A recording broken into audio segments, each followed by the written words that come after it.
Yeah, I hope so.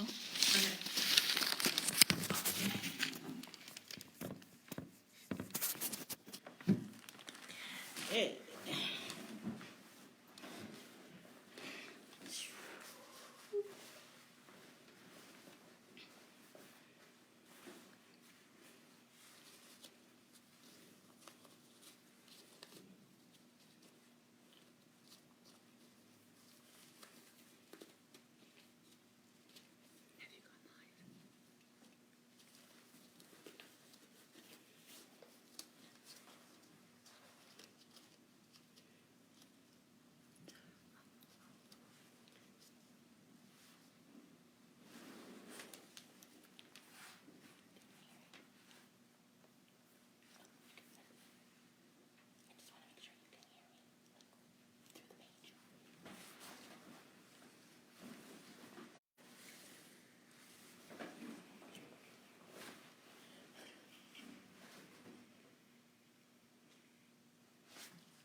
If y'all are wondering what I'm doing, I'm just waiting the last 2 minutes before I start because I'm a librarian and we start things on time. Most of the time. So I hope there are some people out there in Willits Land or my buddies out there that I shared the page with. This is my extrovert phase when I'm at work. Otherwise, I'm really a homebody. Anyway, so we won't start the actual lesson till 2:30. Lesson, who am I kidding? We're getting messy.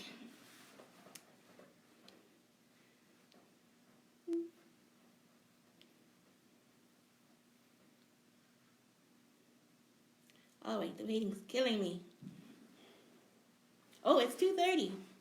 All right. Hello, Willits. And if anyone's watching from outside of Willits, welcome to today's episode of Nicole's Test Kitchen Craft Edition. As I mentioned in the last video, crafting is not natural for me. Basically, I make messes, so I'm going to make another mess for you today. Hopefully you'll see in the link, what I'm making today is coffee dough. I believe the original recipe originated from the book called The Ultimate Kids Concoction, and I believe the authors and the title are in the links, as well as the videos and blogs that inspired my lesson today. So basically, for coffee dough, all you need are 4 ingredients. You need flour, salt, coffee grounds. These are brewed coffee grounds. These are a couple of days I've had these, so hopefully it will still work well. And water. And basically the recipe is 1 to 1 to 1 to 1. So it depends on what type of project you're making, how much you're going to need. For today's lesson, I'm going to be using a 1/4 cup of each ingredient. So I'm going to start with the dry ingredients. So I'll start with the flour. And you'll notice that I'm being COVID-19 safe. That's not true. It's just it gets messy and I don't have easy access to a sink right now. So 1/4 cup of flour. And for all you precise people, you could level it off. I'm just dumping. And next will be a 1/4 cup of salt.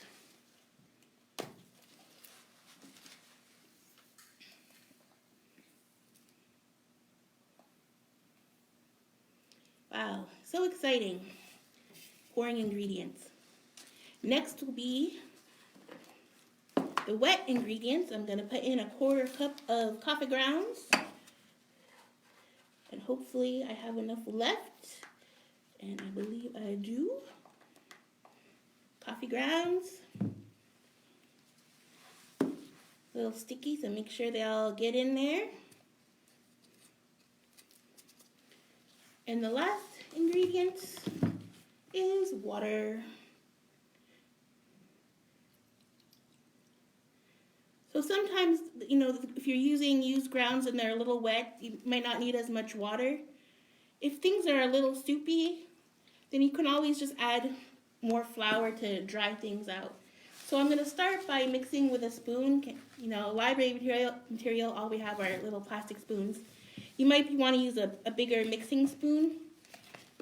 So I'm going to start out mixing with the spoon, but then as it gets further down and gets more solid, I'll probably just jump in there with my hands.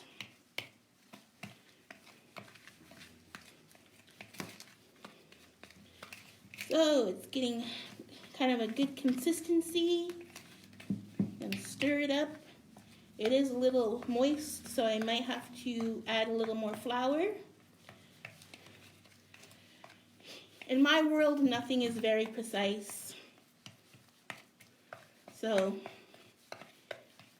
I'll let you decide what you need to do. But yeah, you really want to, this is supposed to be like Play-Doh or clay, because you're going to be molding things with it. So you don't want it to be too goopy. So I'm going to add some more flour. And as precise as I am, I'm just dumping.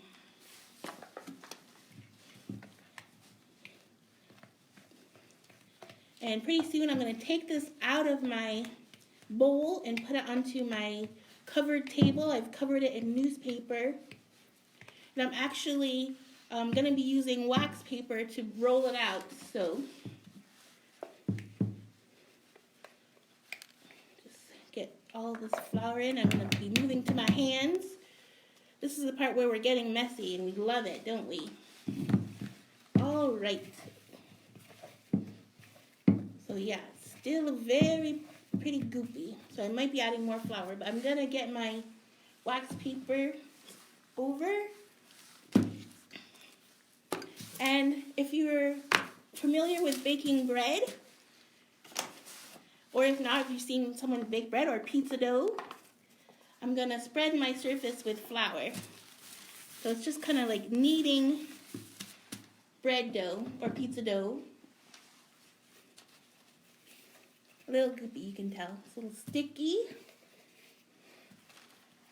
So I might be adding more flour, but I'm just going to kind of manipulate it. So, and get it more flour.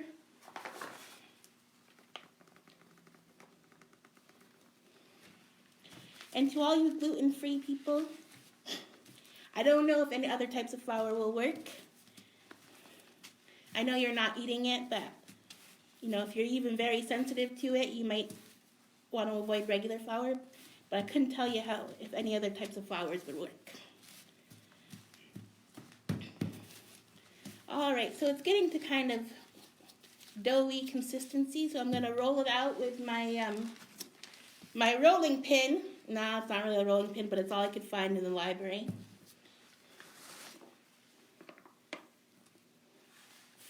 So I'm going to coat my pin with some flour and just kind of roll it out and see what it's like. Still a little goopy sticky. So I'm just going to add more flour to my pin. More flour to the dough. And just kind of roll it out and manipulate it. And so the first video that I saw was using this dough as to make for a treasure hunt, and they formed it into little rocks and put little treasures inside. Others have used this dough to make structures and fossils. So I'll show you a couple of examples of all of that. But I just wanted to show you manipulating the dough some more until you feel it's at a good consistency to do whatever you want to do. So I'm gonna break it apart and just kind of show you some things that I've used. So in the library, it didn't really have any cookie cutters, but those would be a great thing to use. But I did find some little heart boxes, so can you use this to cut out. And also have Sorry, going out of sight for a minute.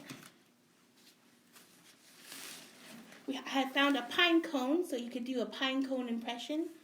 Also for fossils, if you have shells or plastic dinosaurs or anything like that, you could, use that to mold into shapes. But let me just mold one and show you.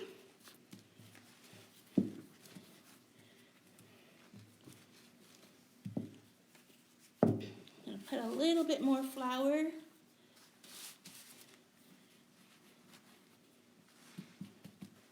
So my shell, just kind of make an impression.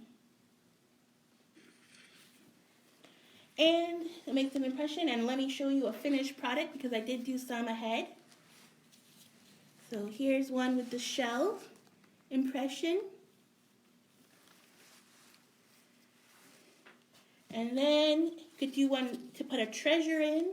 And of course, I forgot my treasure today. I have my coworker Giselle with me, so maybe she could find, I think I have a little bell thing. She could find that for me. The little bell, my treasure. So I'm just going to take a little piece and kind of discuss this with my parent about what would make a good idea. So we thought, maybe we'll do two little round balls and then stick them together, kind of smoosh them, roll it around a little bit, and then you could have your odd-shaped rock. So you could do a treasure hunt, put them around your garden if you have one, or outside, and go on a treasure hunt. If you're really, you can also put little messages, although I don't really know how little paper messages might last in the dough. So, to show you some examples of the things I've done, after you've finished rolling out and deciding what you're designing, I just used the air to dry these, and so the best result took a little over a day to dry them out so they became the consistency that I liked in the final product. The last couple of hours, it turned out to be a little bit sunny here today in Willits, so I put them in the dashboard of my car so to get the last drying out. I also recommend letting them dry for a day on one side and actually flipping them over so that the other side's dry. In the links, one of the recipes also mentions that you can bake them, and I believe it was at 200 degrees for 45 minutes. But I'm in the library, I don't have an oven, and as many of you might know, my family and friends definitely know, don't use my oven at home all that much. Anyway, so let me show you some of my finished details. So the first couple that I did were the treasure rocks, and this was my first attempt. And I don't remember which ones have treasure, so I'm going to break one open and see what's inside. So they're a little crumbly looking. Oh, and there's my hidden treasure, a bell, and that broke in nicely. And then some other finished products, like this was my pine cone. And then this is my heart shape. And again, my shell.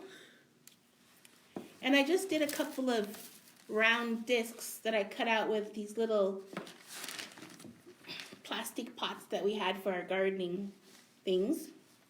And I tried to poke a hole in earlier, but I don't think I went all the way through. So you could actually poke holes in your dough before it's hardened, and then you could use, to put them on a string and use them as a decoration, make a necklace.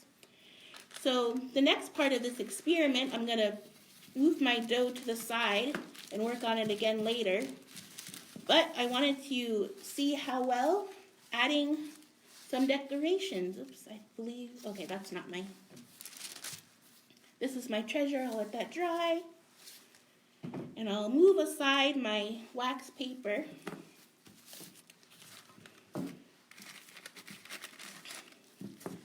And thank you for bearing with the amateurness of video.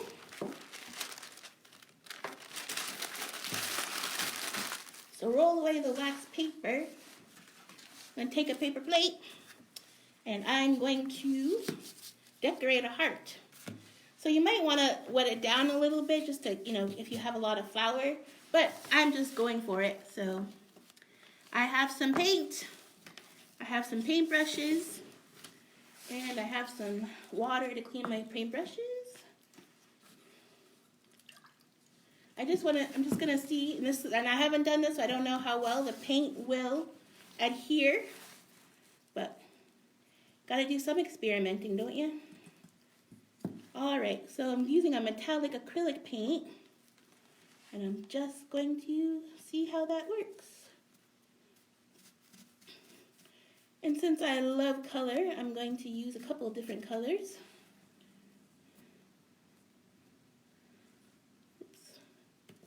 Forgot to shake this one up, so I'm not sure how well this will turn in. Well, I might have to go over that again. Let me try another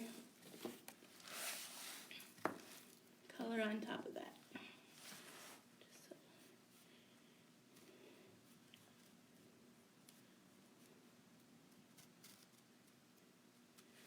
Okay, and here is my painted heart. Oops. Ta-da! So it looks like paint adheres really well. Anyway, so that's the end of my video today. I hope you all enjoyed it, and I thank you for joining in. Let's all take care of each other at this time and shelter in place and social distance.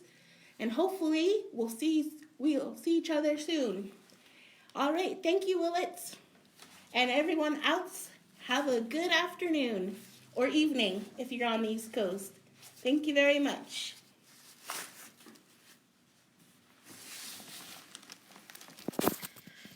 Yes,